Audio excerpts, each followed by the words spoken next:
in on we had a 2-year binge and we've had a 2-year hangover, right? You look at the market over the last couple of years, we had 2 years where it was through the roof. We were doing, 6 million plus, transactions. And then we've had the last 2 years where we went down to, 3.5, 4 million, whatever.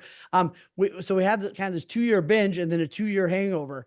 If you look at the prices in the last couple of years, right, we were average around, 295 nationally, and now it's up to 495. So a lot has happened in the last couple of years.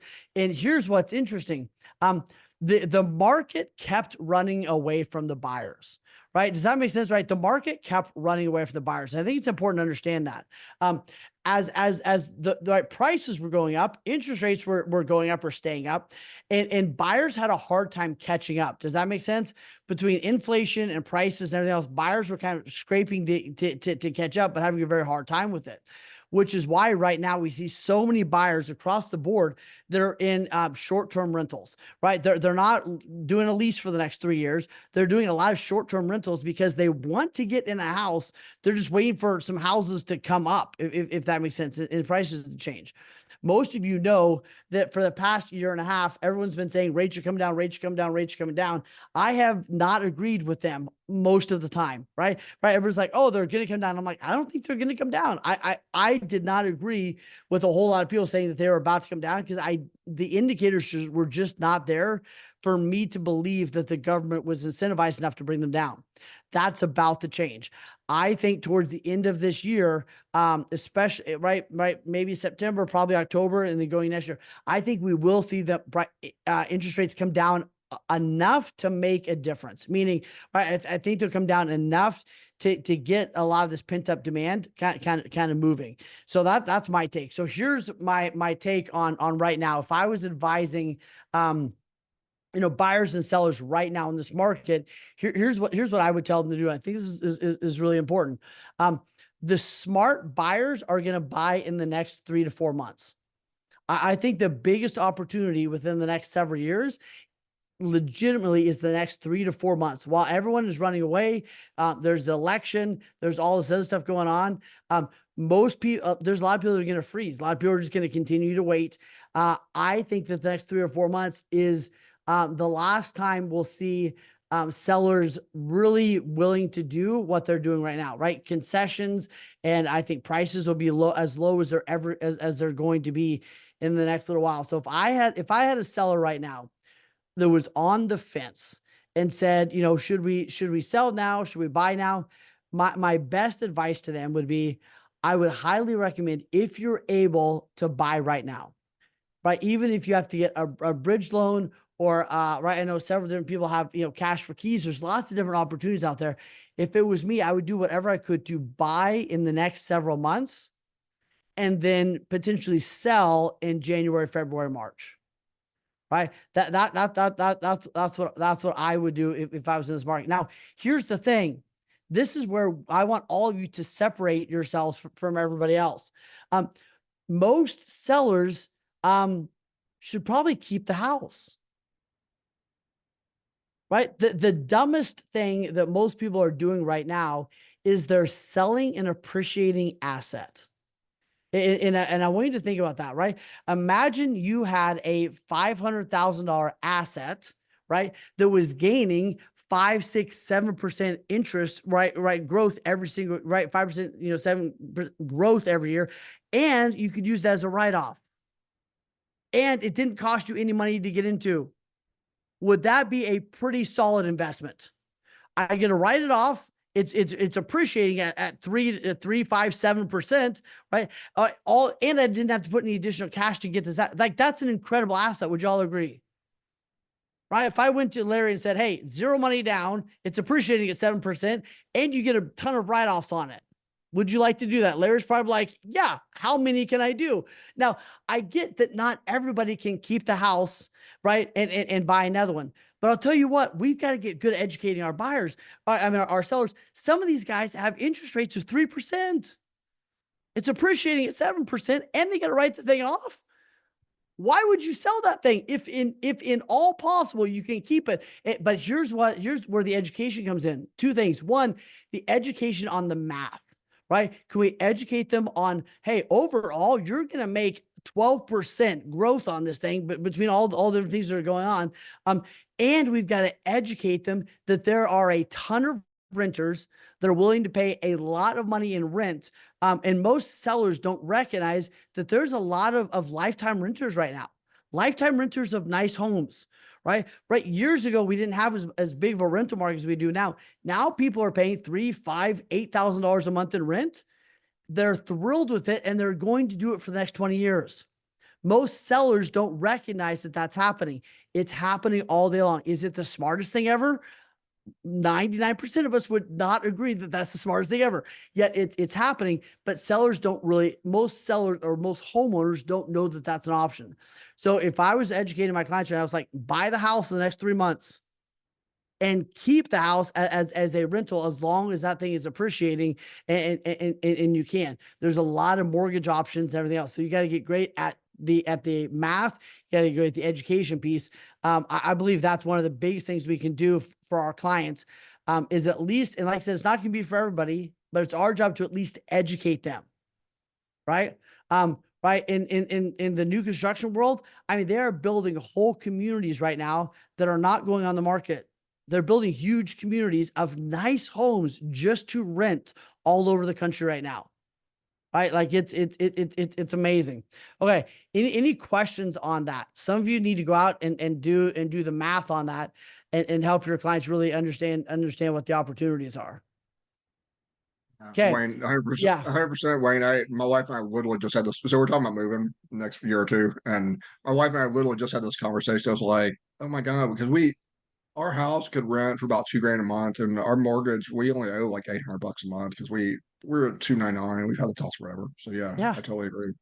And even if you were netting nothing, you could rent that for $2,000 a month. Let's say the worst thing happens, market crashes. You can rent it for $1,000 a month and still be okay. And you're gaining 6-7% interest a year in appreciation. That right, 6-7% a year in appreciation. That's freaking amazing, right? Yeah. Here's the second piece of this that I want everybody to get. A couple of things that I would be doing right now if I was especially in the real estate world. First off is, I believe next year is going to be phenomenal. Meaning, I think interest rates will come down a little bit. I think pent-up demand will be ready to go. I think we'll taper inflation a little bit.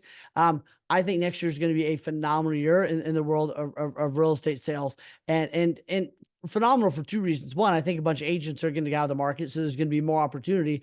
And two, I think a lot of people are going to be ready to go and get back to normal, 5 million a year sales, some along those lines. But here's the thing: February, March are going to be crazy. But here's the deal. It starts right now. It starts right now, right? And I'll tell you what, I had this conversation 100 times this year.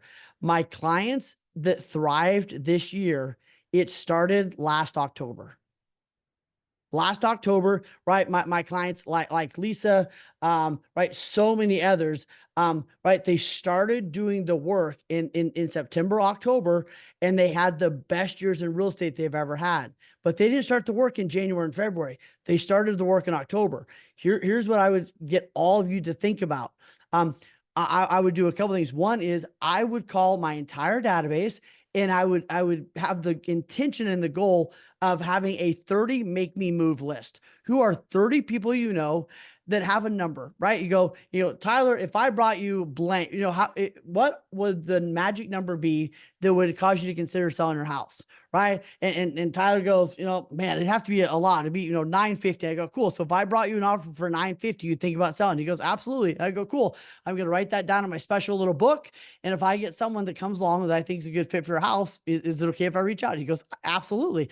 My first goal would be, I want a list of 30 people that would consider selling if I brought them the right number, right? That's the first thing I would do.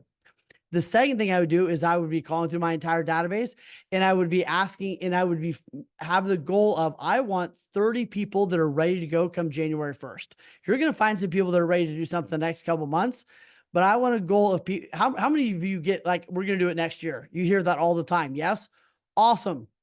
right? Next year, what are you doing January 6th, or probably a bad day? What are you doing January 9th, right? We're going to get together January 9th and have, some of you just got that, right? We're going to have a conversation January 9th about like what we're doing. I'll be at your house at January 9th at 2 o'clock. We're going to talk about the, like, I want you to have a list of 30 people that come January, you're actually having appointments, and we have a plan, right? Because there's a whole lot of people. Don't let them off the hook with, oh, we're going to do something next year. Cool. Let's set the appointment. I set a lot of my appointments months out. Let's get an appointment on the books, right? Here's the third thing that I would do. The third thing that I would do is I would give to get in your database. And here's what I mean by that.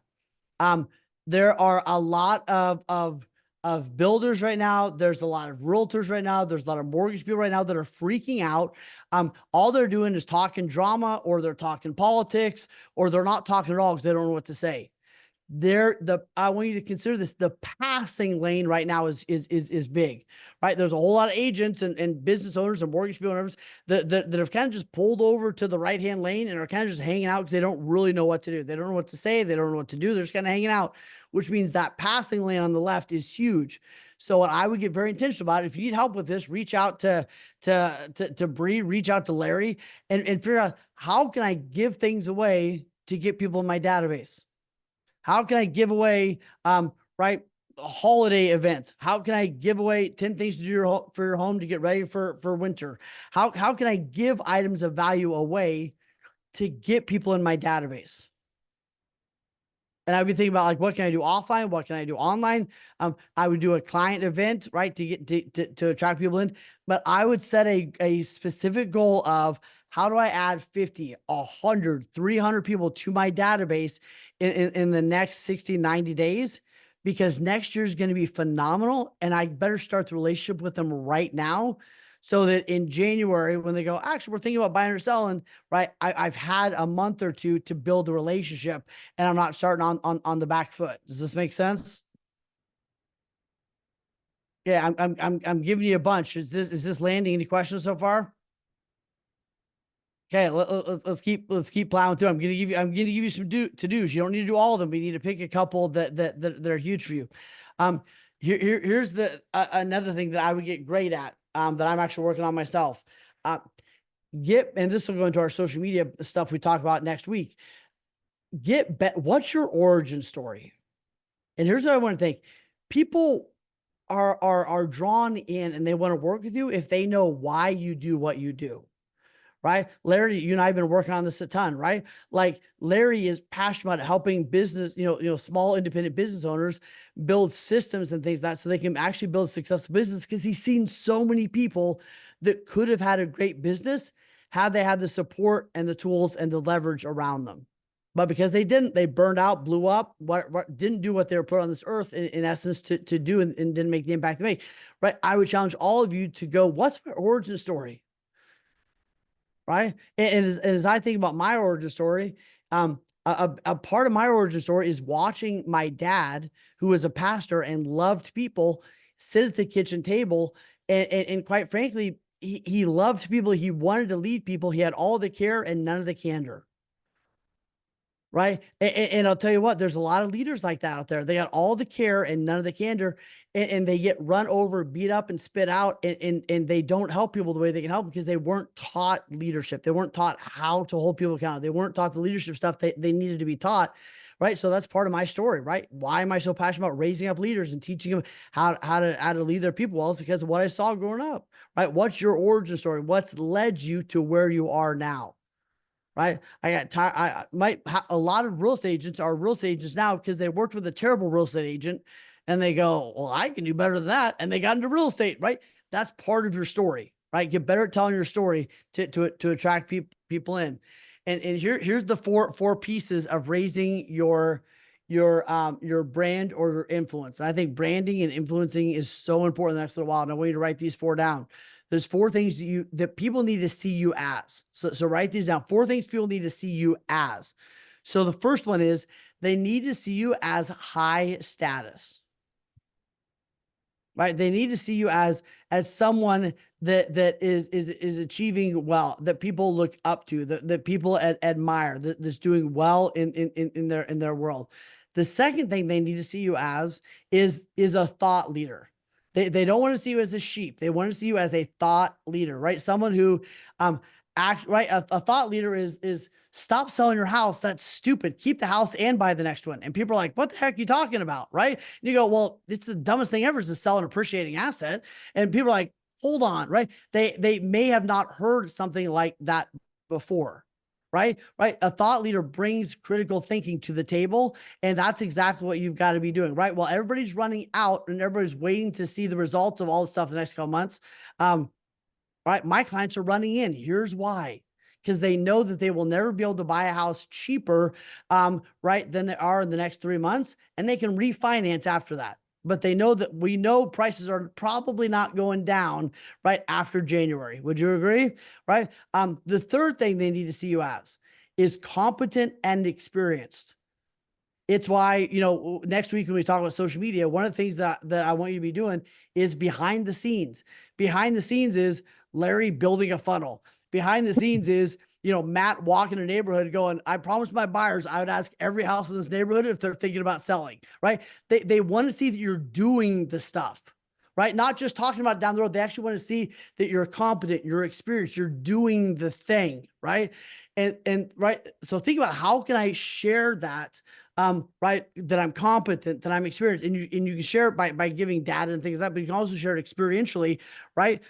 Right. Walking around, right? It could be David going, hey, I'm reviewing new floor plans. Here's why I like this one more than this one, right? Like it's like the behind the scenes, like what's happening, right? Well, this one has a closet here. This one has a closet here. Here's why this makes a difference, right? Share that stuff, right? You're doing it. Just press record, right? The fourth thing is they need to see you as trustworthy. Okay. Trustworthy's got tough because we live in the internet era. Agreed. And in the internet era, it's got a little weird because would you all agree everybody can look good on the internet for 5 minutes? Right. Everybody on the internet set up one landing page and made $7 million in 4 minutes, right? According to recent ads on Facebook. Right. So here's how you get trustworthy. One of the biggest ways you get, I'll give you the two biggest ones. First off, it's who you spend time with, right? So they see you spending time with other people they trust or they feel are credible. That builds your credibility, right? If you do a podcast with someone else who people see as high value or credible or trustworthy, that helps build your credibility, your trustworthiness. The second one, and this is the biggest one, is the consistency. And I know y'all get tired of me saying that word because I say it like 18 times every day, right? Consistency, right? You do the podcast every week.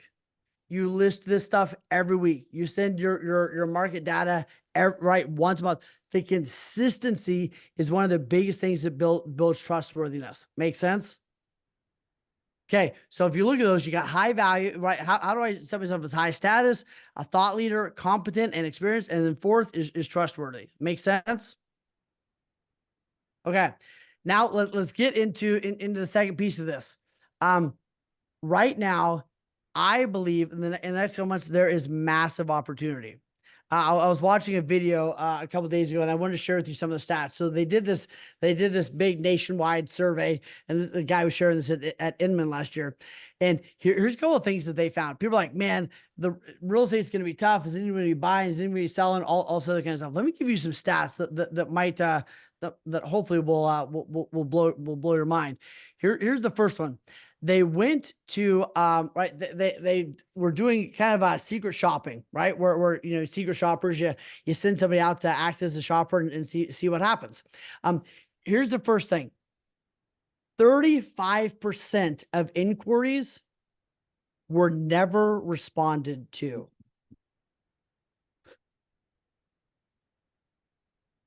Right. Which is, by the way, why Larry has a job, right? This is Larry's life calling, by the way. Just so if you're like, yeah, that's me, you need to call Larry in 8 seconds. Right. He's got a whole like never miss a call program kind of thing. Right. 35% were never responded to, and 45% were never responded to by a human. The average response time, I don't think I have it on here. The average response time, the average was 8 hours. 8 hours. We're not talking like, hey, how do we get less than 5 minutes? We're talking 8 hours, y'all. That's insane. And I get it. We're all busy. We all got stuff going on. But here's what I know. If this is the average, right? 35% never responded to, 45% not responded to by a person, and of those that were responded to by a human, it was 8 hours later. There's massive opportunity. The opportunity is not just funnel in a ton of leads. The opportunity is take care of the people that are already coming to you, right? Somebody says, hey, I'm thinking about selling next year. Awesome. Set the appointment. Ask them the questions. Go deeper, right? Here's another thing, Matt, you'll love this one. Of open houses, 42% were never of the people that came to the open house. And by the way, when they did the secret shopping, they looked nice, they looked the part, they were playing the role, like they weren't like showing up in rags or acting like idiots. They were showing up like actual real people. 42% were never asked for their contact information. Right, Matt and I were talking about this a couple of days ago. People are like, open houses don't work. It's like, tell me about what you do at an open house, and then I'll tell you if it works or not, right? Anybody that says open houses don't work are not working their open houses, okay? They don't know what they don't know what they're doing. 62% of those were never followed up with. Is there opportunity? Yes or yes? Yes. Amen, Ken. Right. There's massive opportunity, and I think that there's gonna be a lot of agents and stuff like that that get out of the business just because they're freaking out. And by the way, on Tuesday, we're gonna do a whole call on some other stuff I'll walk you through in a minute. But here's a couple of things that I would do. First off, before I get into that, I would write this down. First off, and he shared this, and I'll share it again. Number one, if somebody calls you, call them back. Okay. These are nuggets. Okay. These are the nuggets that Tyler gave me. Okay. Write these down. Okay. Number two, if somebody texts you, text them back. Okay. Right. And number three, build meaningful relationships. Right? None of you are sitting around going, I'm client 432. No, you're like, I'm a person, right? Start treating people like people. Here's one of the best things you can do. And I think I have this later on in my slides, but I'm sure clean faster, go deeper. Here's what I mean by that. Someone says, hey, we're interested in this home. Get better at keeping them on the phone and going deeper into the relationship right then and there to figure out if it's actually somebody you want to follow up with, if it's someone who's serious, and actually start building a meaningful relationship with them, right?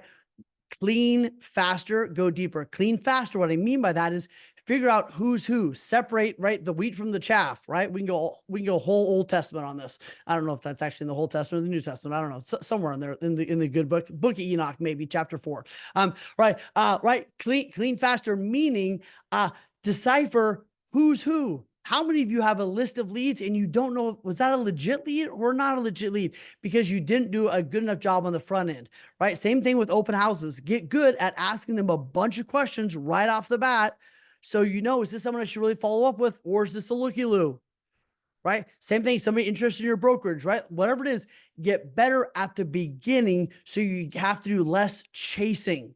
Most of us are doing way too much chasing, and I don't care what industry you're in, you're doing way too much chasing because you're not doing enough cleaning and you're not going deep enough right in the beginning of the relationship. Does that land with everybody? You hear what I'm saying?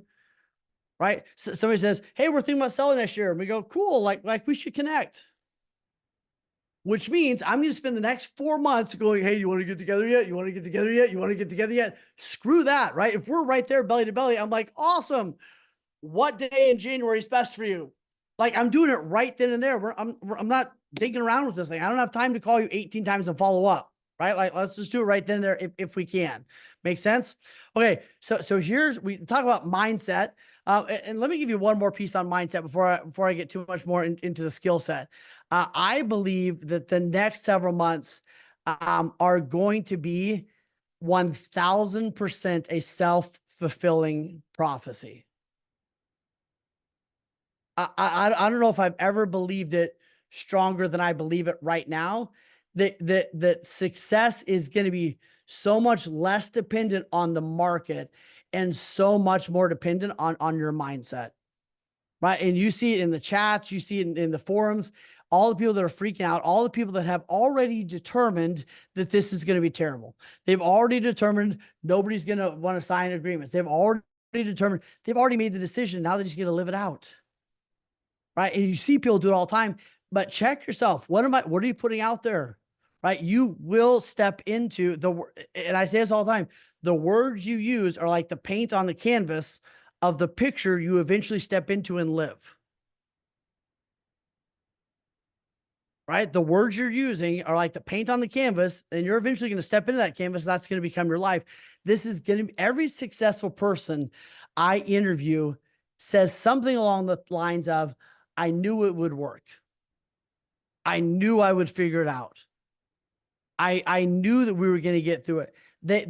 And not a knowing because they saw the path, knowing because they knew themselves, knowing that they would do what it took, knowing that they would get resourceful, knowing that they would ask the questions, knowing, right. They had a knowing within themselves. Right. And they committed to doing the stuff. It's going to be a self-fulfilling prophecy. Right. Right. And if I went to most people and said, hey, could you talk to 300 people about real estate in a single day? Most people would say that's impossible. What I know is if I ask that question to this community, most of you would say probably, like, and we might have to mastermind it for 10 or 20 minutes, but we would probably figure out a way to do it. It may not be pretty. It may not be what you want to do forever, but we'd figure out a way to do it. Right. Matt would get a sandwich board and go stand at the mall and talk to 300 people, right? Just to prove a point, right? Like I'm not saying it's the best, but it is possible. You're going to be a self-fulfilling prophecy, whatever you lean into. Make sense? Okay. Let me transition into this. Actually, let me pause for just 1 second. Where's the biggest opportunity for you? When you think about, right, 45% of people weren't responded to. It took 8 hours to respond. Right. At open houses, almost nobody had follow-up. Where's the opportunity for you? Is it getting better at your follow-up? Is it doing a better job in the beginning, figuring out who's who? Is it adding 100 people to your database? Just in our conversations so far, where's the biggest opportunity for you in the next couple months to tweak, to upgrade, to improve your systems?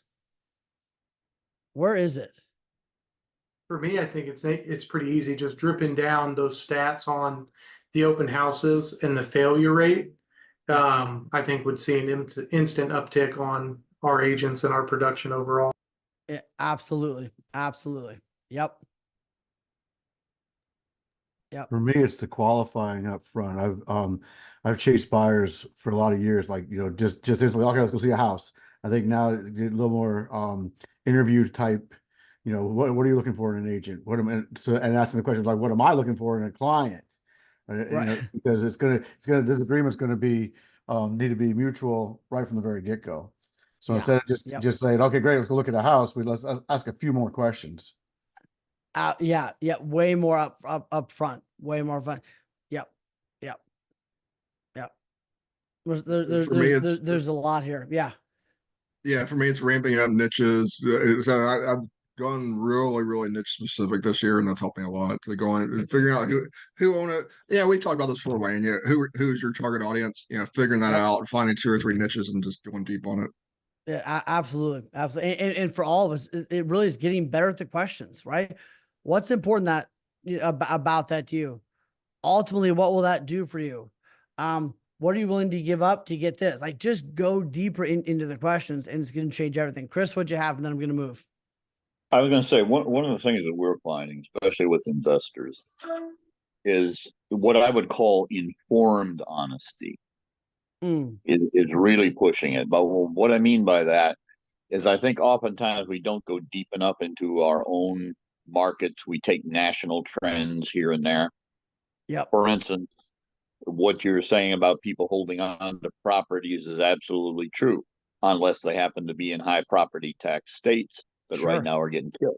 Yeah. I mean, we've got investment properties here where that old 10-to-1 ratio on gross income that everybody did for years is fine, except they're paying 25% of gross income in property taxes and another 10 in insurance, and the deal doesn't work at all. Yeah. So I think what we want to be careful about is knowing what's going on in our local market, our area markets, knowing what's coming down the road, forecasting that. Even if we're giving people bad news, we make the mistake of thinking that bad news blows up the deal. It doesn't. It just informs people, and now you got something to work with. If we're always coming up with ways where no matter what's going on, it's the best time to buy or sell. You know, interest rates are going up, they're going down, there's a lot of inventory, there's no inventory, and somehow we always come to the same conclusion: this is the best time you could buy or sell. What does that do for us in those four categories of yours of trustworthy, competent, and experienced thought leader? These people are looking at us like, what are you, nuts? You know, 3 months ago, you were telling me the opposite factors made it the best time to buy and sell. Now it's the same thing. Get informed, share. If it's bad news, share the bad news with them, and then you be their consultant to help them find a way around it. Don't just try to only give them, you know, sugar plums and lollipops and hope that that's going to get you through to a deal. Be honest. So here's I had a client today that said, how do I make my clients the hero? And it was exactly what you're saying, Chris. It was like, be honest with them about like, hey, here's the backpack you got to carry. And then coach them on how to carry the backpack, right?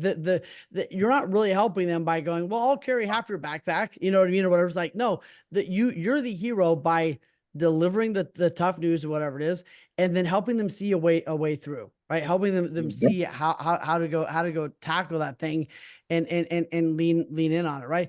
Which is why, and here's the tools, right? So we talked about mindset, we talked about skill set, but here's the tools that most of us need to go really improve right now.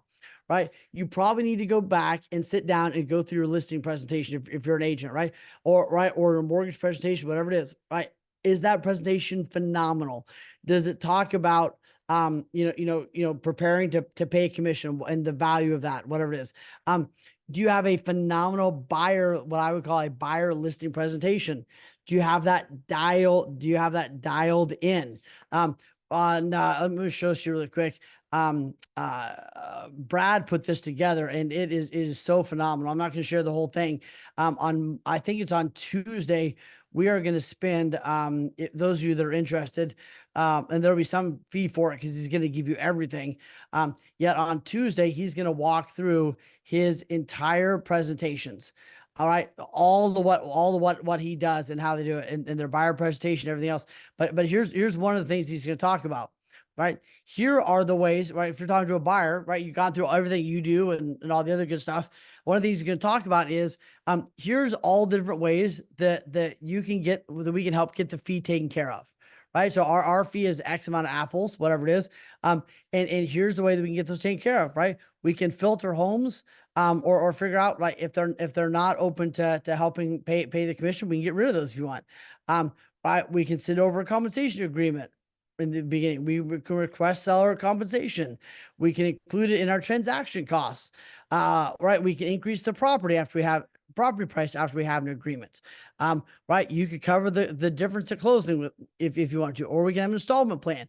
Right. I'm not saying these are all the exact ones, and lenders right in here, some of your lenders could add 5 or 6 different ways of looking at this.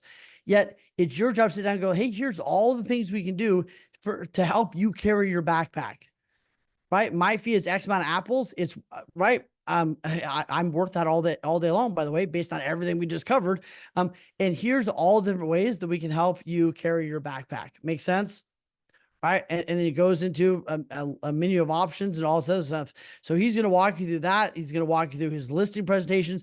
I mean, this whole thing is incredible that he's going to walk us through. So if you're interested in being part of that, will you just put something in the chat? But buyer class or something like that in the chat, and I will send you the information on when we put it together. If you want to just R&D his stuff, and R&D is rip off and duplicate for those of you that haven't been here very long. Right. But like, you've got to get your listing presentation redialed in. You got to get your buyer presentation redialed in and ready to go. Agreed. Couple other things that you need to do on the tool set side. Right. Is your database plan dialed in 100% so that as you're do you have a plan to add people? Do you have a plan to take care of them once they're added? Is your calendar dialed in? Most of you, kind of like India and Matt, you were talking about at the beginning of this call, you're required to do more and it's taking longer. Cool. Time to recalibrate. Instead of just being frustrated and expecting it to change, it's time to recalibrate, realign. Maybe you got to get up earlier. Maybe you got to get your schedule more dialed in. Don't just white knuckle it through it. Recalibrate to what is the schedule, right moving forward. And a lot of you know, kids are going back to school, whatever else. It's time to stop white knuckling it and just recalibrate. Hey, I put this in my schedule as a 10-minute activity. It takes 45 minutes every time. Cool. Let's recalibrate instead of being frustrated from now on. Make sense? Right. We talked on this multiple times. Get way better pre-qualifying questions. Whether that's a new home buyer, whether that's somebody, you know, think about your brokerage, whether that's somebody thinking about buying or selling, get better at your upfront questions. And then the last thing is, and we spent a whole call on this at some point, what leverage do you need in your life? Some of you need somebody to come by twice a week and cook dinner. So some of you need to subscribe to a laundry service. Some of y'all need to hire a virtual assistant for $600 a month just to put all the kids' schedules together. That one might be for me, right? Like it's crazy, right? When I look at all the schedules, all my kids, all the sports, all the schools, all the Hero Nation events, everything else, like y'all, it's a freaking beautiful mind map over here, right? Like it's insane, right? So you may need a virtual assistant to help with that. Some of you need a virtual assistant to just check your emails and do like one or two other simple things. All right, you're probably going to need some leverage in some way or the other. Some of you need to hire, Bree to help you with the database stuff as leverage. Some of you need to hire Larry on the automations and the never missing a lead stuff, right? Like there's a lot of ways you get some of this leverage, but just to white knuckle it forever is probably not going to be the best solution, right? So when you look at all this, the principles underneath it that'll open up to questions and everything else. Clean faster, go deeper. Every single lead, whether it's open house, it's door knocking, it's somebody at a party. Hey, we're thinking about whatever, right? Separate the wheat from the chaff faster, ask more questions, and treat them like an actual real person. We are in relationship territory. We are out of transaction territory. We might get back there in this coming March or April when things are flying, but right now it is deep relationship time. You hear me talk about all the time, but focus on what you can control. I can't control my words. I can't control what I believe is going to happen. I can't control my skills. I can't control upping these things. Focus on only what you can control. I love number 3. Most people are afraid of like the buyer changes and everything else. Here's my mission. Never lose to an objection twice. Like I'm okay if you lose once. Right. Like if you didn't know it was coming or you didn't know, know how to handle it. Somebody goes to Tyler and it's like, I hate the color blue. Right. Like it's okay if the first time he's like, I don't know what to tell you. Right. But like, it's not cool if he gets that objection twice and he doesn't know how to handle it, shame on him. Right. Get committed to, I'm okay with getting stumped once. Hell no to getting stumped twice. Right. And there's a bunch of new ones and a bunch of things that you're going to get hit with the next little while. You better learn them. And if you don't know how to handle something, you better jump in the chat. You better jump into the Facebook group. You better jump in with your broker and go, how do I handle this thing? Never get stumped twice. Right. The next one, questions are the answer. We all got to get way better asking many more questions in the beginning. What's important to you about this? What are the must-haves? What would happen if this doesn't work? We got questions, right, all day long. I can share with you, right? Questions, and then doing the hard stuff up front will save you a lot of time in the long run. And let me share this one last thing and write this down. And I got this analogy or this I don't know what it's called, but I got this from somebody the other day. And it was GEM, right? It was Jim, right? It was like gratitude. right? Every day, grateful for what I have, grateful for the tools I have, grateful for the opportunity, grateful that I, right, like Eric said last week, grateful that I cast a shadow today. All right. Right. Gratitude, gratitude, gratitude. Second one is the E stands for experience. What's the experience you're expecting to have? And are you putting that out there? What kind of experience do you expect to have when you get on the phone? What kind of experience do you have if you're door knocking and you go, right, this person's gonna be angry, this person's gonna be angry, this person's gonna be angry? I guarantee you're gonna find some angry people. If you're going, right, people are thrilled to see me, people are thrilled to see me, people are thrilled to see me. I guarantee you're gonna have a whole lot more people are thrilled to see you. Right? What we put out there is usually what we catch. If you don't like what you're catching, check the bait. What's the experience you're expecting to have, and how are you casting that forward? And then the M stands for manifestation, right? And I believe that most of manifestation is preparation, right? Right? People go, all right, I'm going to get this listing because I freaking prepared.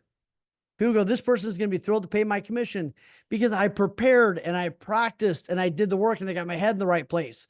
Most of manifestation is preparation, preparing, and consistency. And then through the magic of all that, it happens. Agreed? Okay, I want you to take a second. What of this that we talked about today was for you? What was for you? What's standing out? What are you holding on to? What are you going to work on? So think about that, right? What if this was for you? What are you holding on to? What do you need to do based on our conversation today? I like I would have a the little list bit of 30 people who would sell if I brought them the number, those three. Yeah. That's a love great that. way to prepare. Yep. Yep. Hey, well, what number would you consider selling for, right? If I brought you a cash offer, at what price would you think about going? Yeah, we do want to move. And they go, man, it'd be crazy. Okay, hit me with crazy, right? Right, 950. All right, cool. I'm gonna write that down if I have somebody. By the way, where'd you go then? Like, where have you kind of been looking at? Most people have an idea where they might, like, where's the place you've driven through? You know what I mean? All right, cool. So if I see something over there, I'm gonna let you know. Okay, cool.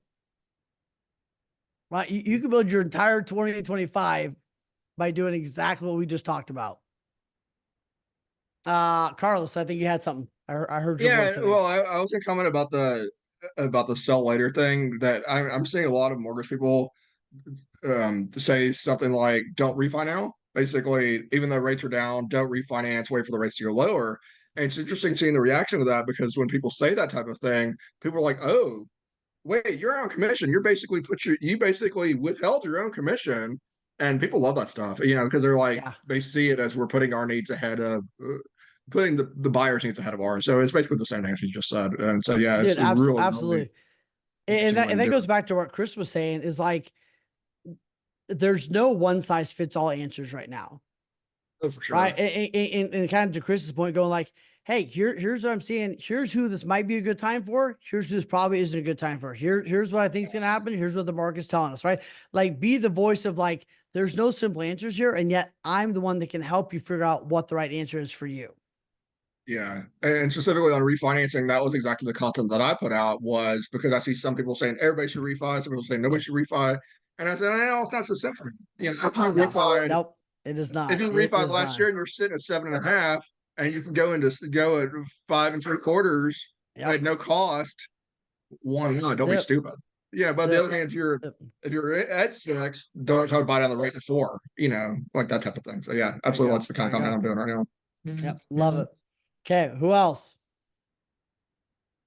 Kara, Tyler, Cindy, So Ken, what do y'all I'll say got? something here. This is an unsolicited plug too, but 2025 starts right now, because it was Right now. 2015 and I was going to quit. And I met Wayne Salmans and he challenged me. He said, can you talk to 100 people in a day? I said, I don't know, but I'll try. And 2016, I was the '1 agent in my office. So Hell yes. go talk to people, go talk to your database, be real. 2025 starts right now. Right now. Right now. Yeah. Yep. Dude, 100%. Freaking proud of you, by the way. Gorgeous. Mr. Ramirez. I had an aha last Halloween when we were doing a stroll in my neighborhood, and I noticed that a lot of my neighbors have little kids, so they're not moving anytime soon. So I started doing the research of this whole cash out refis or whatever. And this whole thing, like all this conversation we've been having, is what I've been trying to do. And it's so key to have good lenders that know what they're doing. Because one of the ones that I found, she was like, caca. And I was like, what are you doing? And, and it's just like, and it kind of like killed me for a minute because I'm like, but, the conversations have started back up and, a lot of people are saying this same thing. And like, they're not moving anywhere because school just started, but we could take out this equity and go buy some houses, so it's not necessarily, it just, I don't know. And, or if your kid graduated from high school, let's make yours a rental, buy yourself something little still, because our neighborhood is very coveted. Like literally I'm selling a house in my neighborhood because of the high school. Yep. Dude, And I it know was a like, lady right now who's, I think she's in her late 80s. And I had a conversation with her one time, and she is, and this is legit. She is, the reason she is not on subsidized income or living in a home or all the other things that could be happening is because a real estate agent like 30 years ago said, have you ever thought about a rental property? And they go, no, what are you talking about? And the agent said, well, I mean, what if, you could buy a duplex and blah, blah, blah. I'll tell you what, that duplex that her and her husband bought 25, 30 years ago, whatever is the sole reason she's not in the quote unquote poor house and on assistance, is because they paid the thing off, and the money that comes in from that, literally take that and a little bit of like a tiny bit of Social Security, whatever else is what lets her have an amazing life. But here's the key. It's because someone 25, 30 years ago said, hey, have you ever thought about blank? And well, here's how that could work. Right? Open up a door for them that they never even knew existed. There's so much stuff we take for granted, y'all. Our job, you want to get paid a bunch, help people do stuff like that. Help people change the trajectory of their future, because you were the one that asked them the questions, that was able to do the math, that leaned in and actually built a phenomenal relationships, not just the one-time sale. Yeah. And we all have the ability to do that. I think Wayne, that's I'll add, there are a especially- lot of investor groups out there. You get your RIA groups, a lot of free investor groups, and there's so much education that, and I much. go to those groups, and there's very few realtors that go to those meetings. And I think It's that crazy. everybody should go. Everybody in this business should go and educate themselves, but just go to a few of those meetings, and even just Absolutely. going to a couple meetings, you'll know way more than clients will. Absolutely. Chris, take us out, my friend. What are you Yeah, what are you walking away I with? think the overall core on that, and it goes along with Tyler's building meaningful relationships, it's what I've been preaching for a while now. Residential real estate is in the process of becoming more like commercial real estate has always been. It's about relationships. It's about going deeper, not wider. So the cure right now, if you're talking to 100 people right now, is to not try and talk to 200 people, because all that's going to do is cost you more time. It's how to have meaningful conversations with 50 of those 100 people.